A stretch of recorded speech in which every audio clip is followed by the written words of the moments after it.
Welcome to the Long-Term Investing Podcast with Baskin Wealth Management. I'm Barry Schwartz, President and Chief Investment Officer. In this podcast, we ignore all the noise and have conversations about the things that matter in today's markets. It's what we talk about with each other here in the office, and we want to share those conversations with you. Please stay tuned for our legal disclaimer at the end of the episode. How's it going, everybody? Welcome back to the Long-Term Investing Podcast. We've got a great show for you today. We're going to talk about corporate earnings from Netflix as well as Taiwan Semiconductor.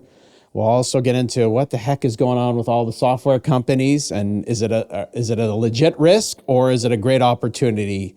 And we'll get into that, and we'll also have a little follow-up on our oil conversation we did last week about the impacts from Venezuela.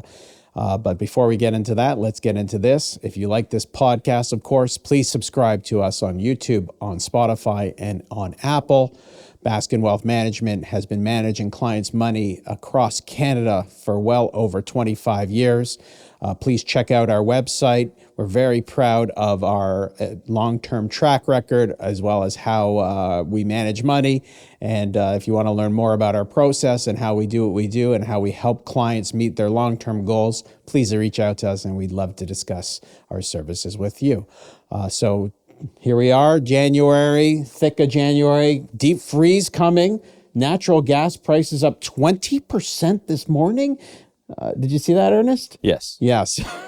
Great news for those who like the cold. Not my dog, of course, who doesn't like to go out to the bathroom in the winter. Or your home heating bill. No, exactly. But this is so fascinating, and part of our discussion is why you can't get so depressed about short-term moves of stock prices. We did this podcast last week where we talked about the issue with Venezuela and the potential of all this oil sands coming on board very quickly, and how the world will be awash in supply, and it's really bad for the Canadian oil and gas stocks. CNQ, Canadian Natural Resource, a stock that we own, I think fell about 6 or 7%. And now it's back to a 52-week high today, right? Because of this deep freeze as well as the instability in the world. We don't need to get into that. We all know what's going on there. And so now, of course, people are bidding the stock up to a multi-year high, right? So this is our process. This is our style. We stick with good companies that we know are going to be cash flow positive, that are going to be growing, that have the acumen, the ability to sustain and during tough times. And this is what CNQ does. It's a great business, well run, and we're not going to sell it because the price of oil goes up or down in the short term. We're going to stick with it because we like what the long-term approach the management is taking to growing all its metrics per share over the long time. Right, and I think that's why, even though as investment managers we are kind of benchmarked against for the stock price performance, what we really try not to do, is to let ourselves be influenced too much by short-term stock price movements and try to backfill a narrative into why a stock is up or down, because that's what really, that's how you get into trouble.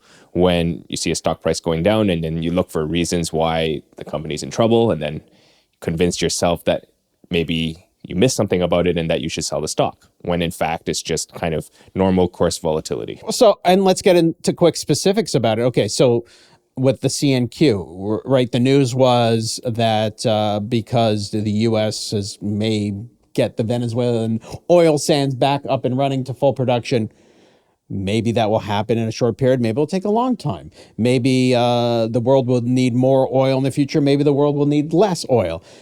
Maybe Canada will look to sign deals with other countries to start selling our oil and gas. Something that we just saw recently where Carney seems to be getting a closer relationship with China. Right. So you just never know. So one of our hallmarks, one of our guiding lights, our North Star, is that wonderful things tend to happen to well-run businesses. Yes. And in the short term, as long as you can withstand the volatility, and that takes patience. It takes really understanding what you own, trusting our research, our convictions. And we're not going to give in to what the market thinks in the short term unless it's really showing up in the fundamentals, or we're really seeing that the business could be lesser value in the future. Right. Well said. Yeah. So that's our style and that's our approach. So we want to talk about as always, when companies report earnings, either the stock price is going to go up or down. So I think just before we move on, I think to this point, I think on Constellation Software, this is a name that kind of has dominated the discourse lately, just due to how quickly the share price is dropping. For sure. And it's one where we've owned for a long time and clients have had a terrific long-term return. And the stock just seems to go down every day. Right. And I see people are commenting on our YouTube and podcasts and Twitter like we're the experts on every single stock and we should know that every single tick we should react to and what's going on. So let's talk about that. No, so I think the kind of the obvious bear case or fear about Constellation is that now you have these new AI coding assistants that can not only generate code, but also where you can ask, where it can create the entire program for you without kind of any human interference. And the worry is that maybe in the future you won't need Constellation Software products at all. So you're kind of, and anything can happen in the future, of course, right? It's kind of like, we used to watch movies on DVD or CD, right? And then it all went to streaming, and the companies that made the DVDs and made the CDs, completely irrelevant, out of business, right? And if they didn't adapt their business to the new way of doing things, they're gone, right? And so as investors, we have to determine whether a company like Constellation Software or whomever is going to survive and adapt in a changing world environment. Yeah, and I think we've talked about this before, but I think, long story short, I think that it'll be harder for AI to displace Constellation's solutions, because the challenge of creating the software is not the cost of writing the code. It's the implementation of the solution inside the business, the customers, kind of the integrations that are built around it, and the switching costs that are embedded, for example, in a pulp and paper plant, like the disruption that it takes to switch vendors for something that's a fairly small cost of the overall cost of running the plant. That is correct. That was always the appeal of software. What you're doing is you're outsourcing the maintenance, the research, because you don't have the time to develop it in-house. You don't have the acumen, the ability. And then there's always changes in your industry, right? Whether it's regulatory changes or updates or how you have to change your billing or changes with the tax situation, like you name it. There's so many things that happen, and you rely on your software provider to react to those changes, to make those updates.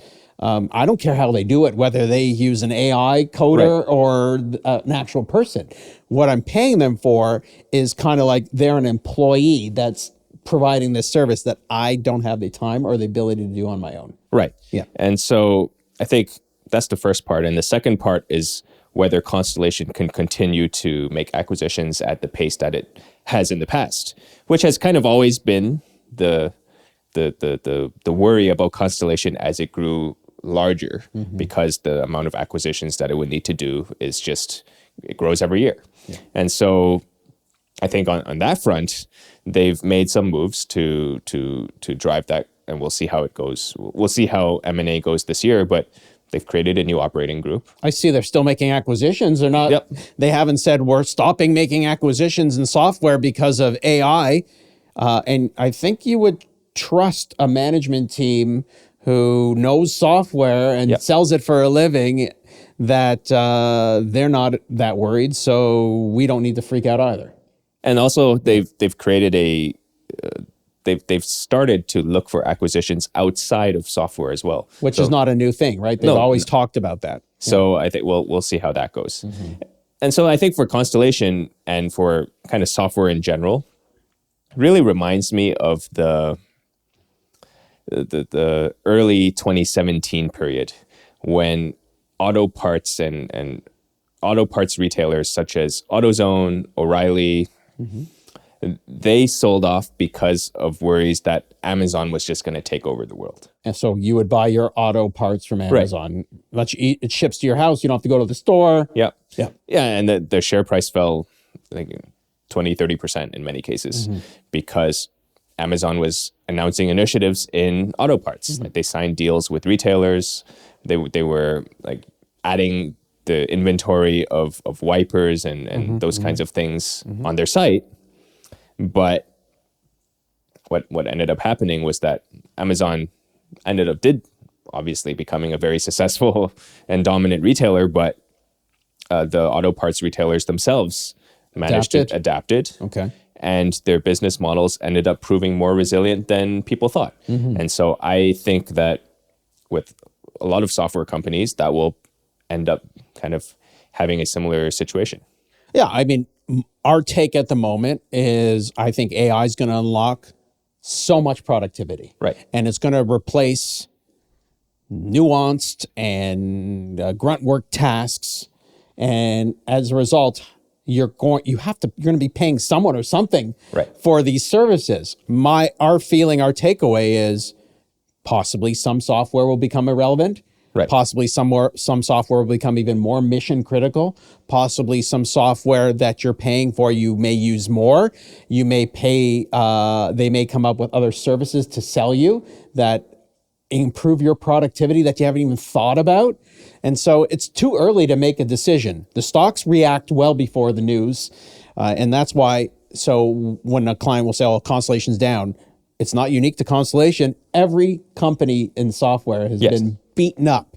And so it's really a bet on, do you want to own software companies going forward? But then you have to look at what type of software companies. What do you think is going to be survive in this day and age or even thrive, right? Maybe there are softwares that could be completely eradicated by AI, but... like let's say like language learning software where these Duolingo, for example. Right. That's a software that is completely one-to-one replaceable by AI. There's no switching cost.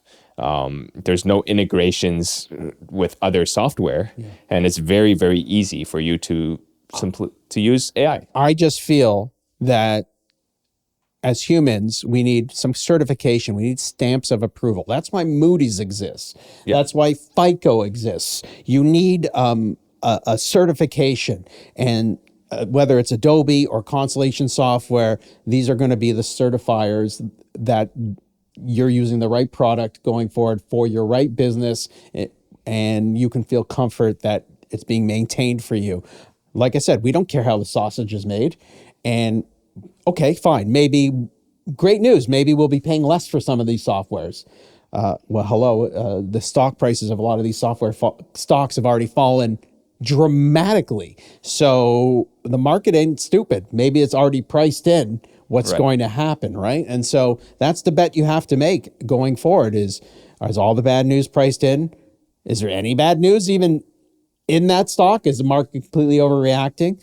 And obviously, it's up to us as portfolio managers to follow the news, to pay attention, and to make changes when appropriate. But when the fundamentals of these software businesses haven't at all been impacted, right? That's the sad thing. Is I think that's the unusual thing. Right? Yeah. Usually, stocks fall for a really good reason. Yeah.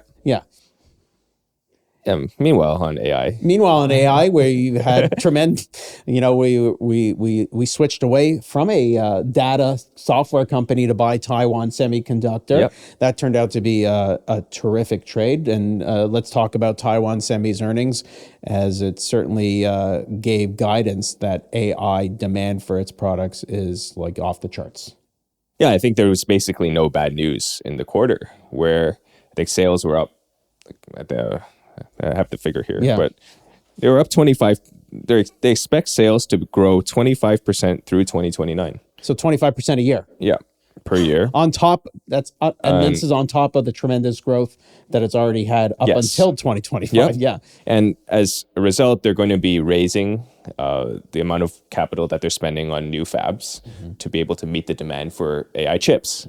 I think one of the the key themes that dominated the discussion about TSMC was like, how sure are you that this AI related demand is going to be there for you to fill all these fabs? That's right, because they're spending, I think Taiwan Semi is looking to spend $100 billion over the next few years. Over the next few years on building plants, fabs, foundries to support the growth and demand for chips. Right. Yeah. And basically the CC Wei, the CEO, he said, well, yeah, like if we're spending $100 billion.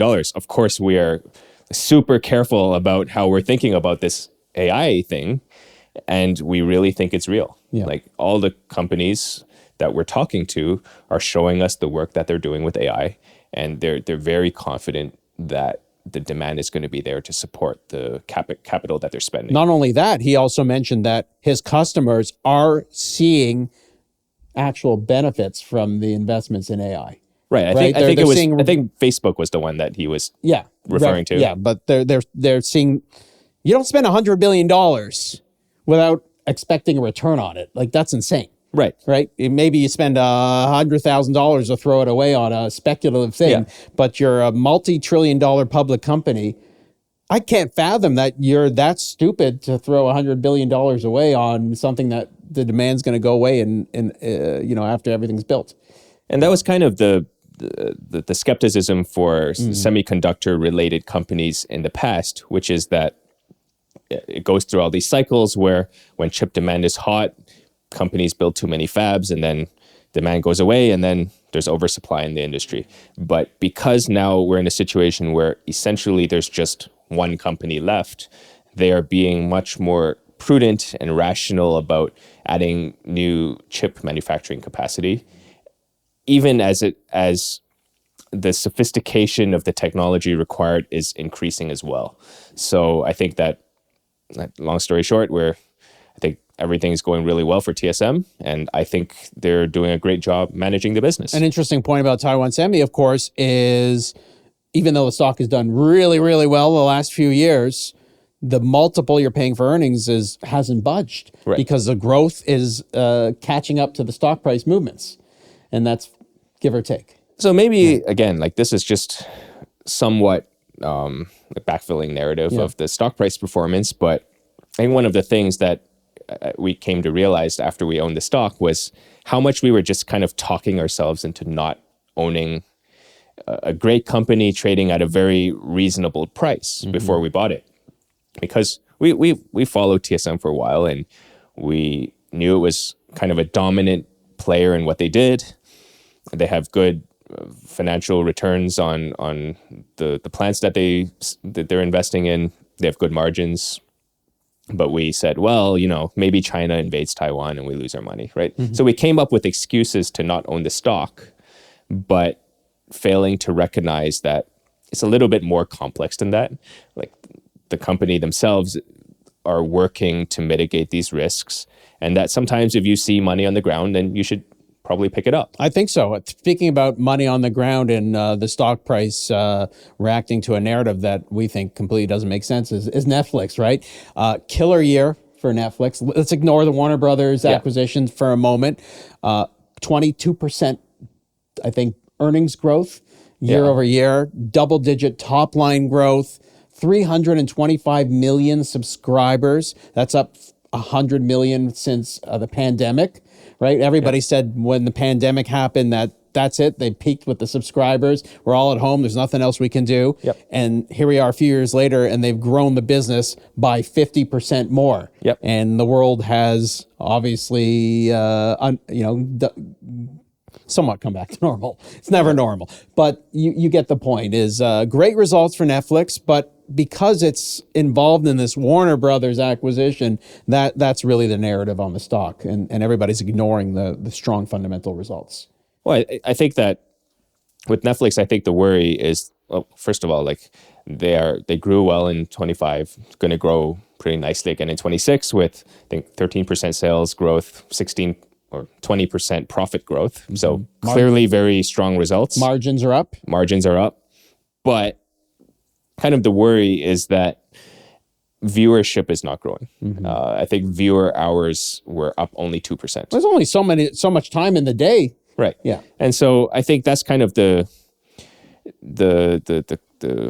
I don't know the right word, but the quirk in the cog in the machine, which is that is Netflix simply just harvesting more of the goodwill that they've built up with the members by raising prices, launching ads, and those kinds of things. And I think Netflix kind of said it was a big point of emphasis in their earnings call where they said, like, you can't just look purely at the hours per member and conclude that people like Netflix less, because there's a lot of things to consider. Number one, like what types of content that they're watching, right? So people are watching more Netflix originals than third-party content, which is a good thing for Netflix. Very good thing, right? Yeah. And then you have to consider things like geographic mix, because people in the US are watching more TV than people in Japan. So if you add more Japan members, then the viewership is going to fall. And so there's all these kind of different that's an interesting point. Yeah. So get it. So you have to, the data is not clean. Right. Yeah. And so they said, like, based on the key metrics that they're looking at, which are kind of churn, retention, and member satisfaction, however they want to define that, they still feel really comfortable about where their business is. And apparently lots of people are downloading and playing the mobile games that they offer, right? And so that on TV. On TV. Yeah. And there's more to come, right? The plan is that people play more things on TV, that there'll be better video games, more live sports, more live events. Netflix is becoming a better business every single year. Yeah, so what I love about Netflix is how everything that they do is always tied back to how it benefits the business and ultimately is making more money for the company. Because, so for instance, with the games, they launched, they've been working on games for a couple of years now and to mixed results, but they started launching these kind of party games that you can play on your phone through where you use your phone as a controller connected to the TV. Yeah, so you have friends over and you all play this interactive game. Yeah, and that's all nice and fine. Yeah. But what they said is that what they're seeing when they launch these games is that people are engaging more with Netflix, right? And they're retaining better. And that's true for things like live events that they've released on Netflix as well, where it's leading to people who were maybe going to cancel their subscription, now retain a little bit longer. And so I think that's all good news again for Netflix. We'll see what happens with this Warner thing. So the timeline of the Warner Brothers deal, first Warner Brothers looking to spin off its cable business as a separate company, and that could take up to a year, right?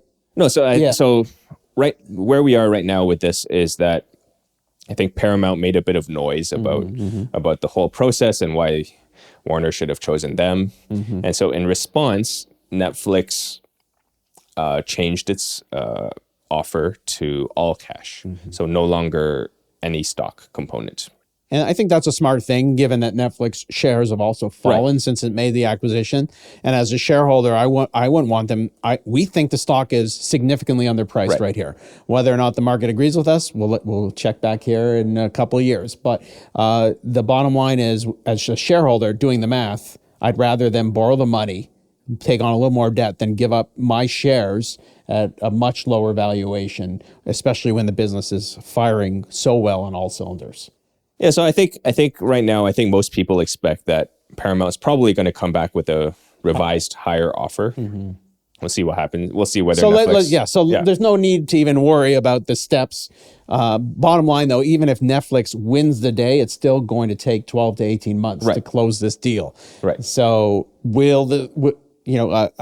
someone may ask, okay, so why even fool around with this? There's no catalyst for 12 to 18 months, right? So what's your answer back to shareholders of Netflix? Get out now and maybe get back in 12 to 18 months. Well, I think there's two things. Number one is that, like we already talked about, the core business is still doing really well. Yeah.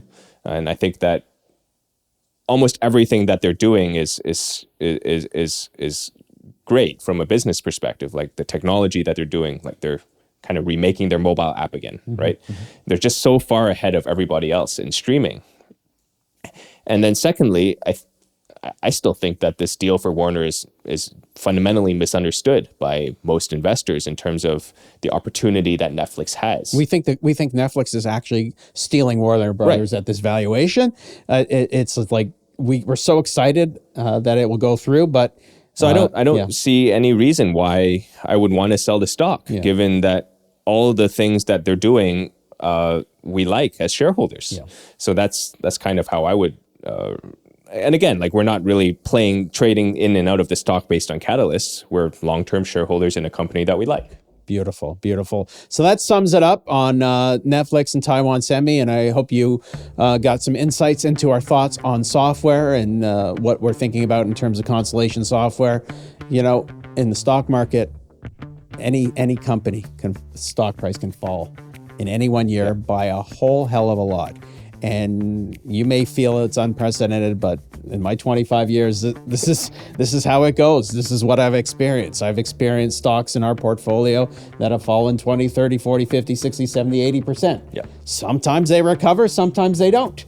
I can't tell you for certain that Constellation Software is going to go back to all-time highs tomorrow, but I can tell you with certainty that we feel the stock is extremely attractive at these levels, and so we'd be idiots to sell it. Whether or not we're idiots a year from now, we'll come back and let you know. But this is how we judge our companies, and if the fundamentals look like they're moving in the right direction, the valuation is attractive. We all know companies can adapt. We're going to stick with them, and so we'll see you back here real soon. And let's hope for little less destabilization going forward, and maybe some more warm weather. Thanks so much for joining us. This podcast is for informational purposes only, and any forecasts on the economy, markets, or individual securities should not be viewed as investment advice, a recommendation or an offer or solicitation to buy or sell any securities. Clients of Baskin Wealth Management and the speakers on this podcast may own shares of the companies discussed. Information on this podcast is current as of the time of production and is subject to change. If you have any questions or would like to subscribe to these podcasts, visit our website at baskinwealth.com.